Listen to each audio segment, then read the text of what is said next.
His close ratio right now is 18-1 with inbound PPL leads. Right. I think as a team, we're 1 for 9. That's good. That is probably top in the country. Appreciate that. Top 1% lead to contract conversion ratio is 12-1. If they're at 9-1, 7%. we're top of the food chain right now. I knew it. I've been bragging about you guys, by the way. How do you find these badass? Culture, baby. Culture. There it is. It's a great talk. But new guy don't know that your culture's so awesome. Hey, Hope, Mrs. Hope. He's wondering, how are you able to find solid individuals to come and work with us? Put out the ad and filter it through with the core values. Lots of filtering. I like it. I like it. We're fortified. You what's can't your work turn- here. your turn? Hey, welcome back to the channel. We are here at another one of our flips here in Phoenix, Arizona, right? I got Mr. Red Suit Realtor, AKA Scott Orison in town. Got Mr. Josh Cote. Yes, sir. I got that right. You did. Right? We're about to walk this property and blue tape it. Okay, now, for anybody out there that's watching or listening, what does it mean to walk the property through and blue tape it? So this is property we flipped, right? Contractors have just finished the job. Now we have to go in and verify that everything that they said they did, they actually did. If there's any like paint chips or anything messed up with the house, we have to blue tape it so that they can come back through, fix it, and we can get it staged and get it on the market. You know what? Give us the juiciest part of this video right now. What are the numbers on this thing? So What's after repair value? ARV on this is gonna be 400K. 400. Yep. All right, let's take away real estate agency fees, closing costs, and potential seller concessions. Yep. We're at 364. Yep. What was it to renovate this deal? 50.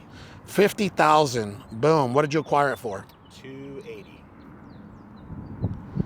So your net profit's $34,000 on this thing. Yeah. Now that's a little tight. Yeah. We like net 50s. Yep.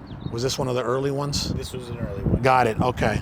Well, hey, there it is. It's not always rainbows and butterflies when you're flipping houses, but I'll tell you what. You know, try to have some standards out there and a buying criteria, right? For us right now, it's like net 50 is ideally where we want to end up on every single flip that is under $450,000 after repair value. That's where we're trying to end up. By the way, our renovation time on this was 6 weeks.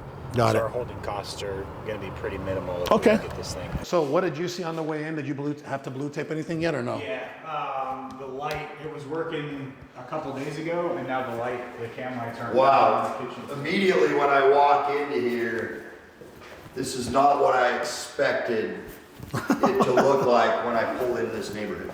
Yeah. It's the cabinets, the color, the flooring represents what you would see even in $1 million house. Like it's good stuff. got a $1 million fill in a sub $400,000. That's house. right. That's Kudos. spot on. Good job. Kudos to you, bro. And there's little things that don't cost a lot of money. Like you did 2 things right off the bat: the backsplash and the fixtures, and then the paint's a little different. Yep. So how I do my design is, and I don't know how you guys figured out the design, is I would go to a neighborhood comp. Yep. And I would go to an open house of something that's actually under contract, not that's sat on the market forever. Figure out the design because you know that's what people are buying, and then just go right in there and copy it. Yep. So that's how you get your design. Just like there's a book called Steal Like an Artist. Yeah. And that's how you figure out your renovations. You just copy them. Don't try to reinvent the wheel into Home Depot. I personally think, brother, I would like to kind of re-underwrite this. We'll see. I think there's a possibility that you can push it past what you think you My can. 400 ARV, Yeah. I feel is very Conservative, yeah. Because we'll be, if we list it at 400, we'll be the cheapest price per square foot. Yep. For a fully renovated house. Yeah. There's houses that aren't fully renovated that are selling at a higher price per square foot Yeah. right now that have just closed. Well, here's the other thing that we're shooting for now when we're picking up our deals, right? We want to be the best and we want to be the cheapest. Right. So this is something that might, as you're doing it, like even, I know we're in certain areas, but look, this is gorgeous. You did an amazing job. I even like how they did the higher end refrigerator. But if you could even spend an extra $10 and get different vents because this is stunning over here, and then all of a sudden you Vents. see that. What would you do with the vents? Sometimes you can get black ones. You just get a little higher custom that costs you an extra $10, because this is so stunning that my eye is drawn to that. There, okay, I get it. I love Just that. little I love design that. things that don't cost you much money, but all of a sudden you're like, wow, this is, and then you're like, oh man, crap. Like, you know what I mean? Then you're like, what else are they hiding on this renovation? Yeah. So it's the details. That's one thing we had to do on the closets, because I came in a week ago to check on the project, and he had bought these like really cheap, shitty looking closets, and I'm like, bro, these are not gonna fly. We gotta get the 6-panel wood closets here. Like, that's not gonna work. How long did this from start to finish when it was 6 weeks. hammers and nails to this point right now? This is week 6. Week 6. Yeah. It could have taken less if he wasn't jumping between some projects, right? Yeah. So he's our contractor for multiple Yeah. projects. So His limit is about 6 at a time. one we had went like 4 weeks, was really fast, and Yeah. this one dragged a little bit Yeah. because of that. Yeah. But, Yeah. I mean, bro, 6 weeks on a flip, that's good. So right here they left some spatter on this. Didn't clean that off. I believe those cabinets have spatter too. Yeah. Here, and the crazy part is it's so inexpensive to do these little things, but they literally cost you so much. At the end of a project, you're so tired. You're like, I want to move on. And you're like, I'm done with it. But it's the little tiny cosmetic things that you see that hurt your offers big time. This was an addition, so we had an office space. We couldn't turn it into a 4th bedroom because we didn't have an egress window, and I felt that would be pretty expensive. But for a neighborhood like this where you have predominantly Hispanic people, they can still use this as a bedroom, and we can call it an office. Yeah. You think we might need to re-tape this over here? Yep. Yeah, it's a little crooked. Yep.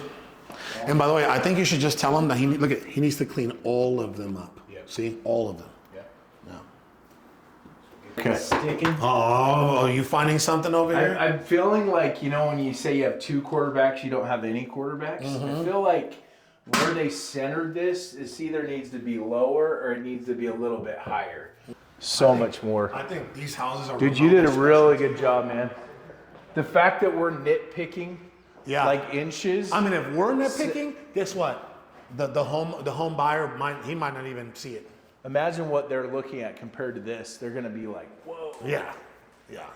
How cool is this though? Anytime you're in town, bro. Dude, this is fun. We got a bunch This of is them. my world. Yeah.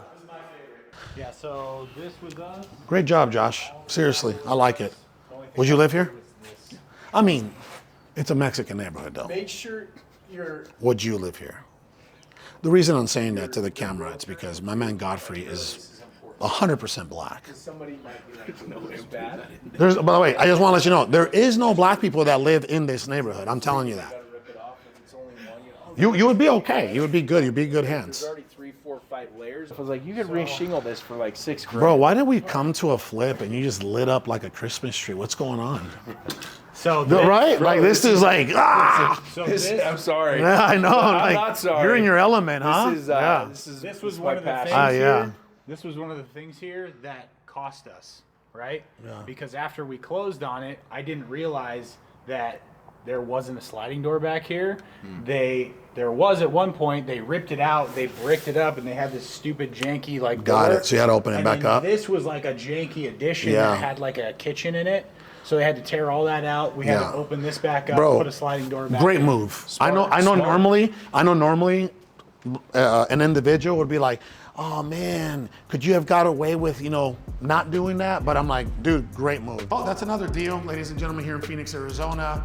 Got Mr. Josh Cote and the Red Suit Realtor all the way down from Utah, my buddy Scott Orison. Mr. Scott, give us some feedback, man. What do you think of the job that Mr. Josh did here? The fact that we had to nitpick the smallest items out there is massive for you. You did an amazing job with this. And, I think every deal you're going to learn something new just to get better on the next deal. But you crushed it. You really did. Like, we literally had to go through and be like, this is off by an inch. So you did a great job, man. That was damn good, man. Thank you. Yeah, absolutely. All right, well, that's another video. If you have not subscribed, please do so. And do me a huge favor, share this content with as many people that you believe would find this very useful, informative, and educational. Thank you.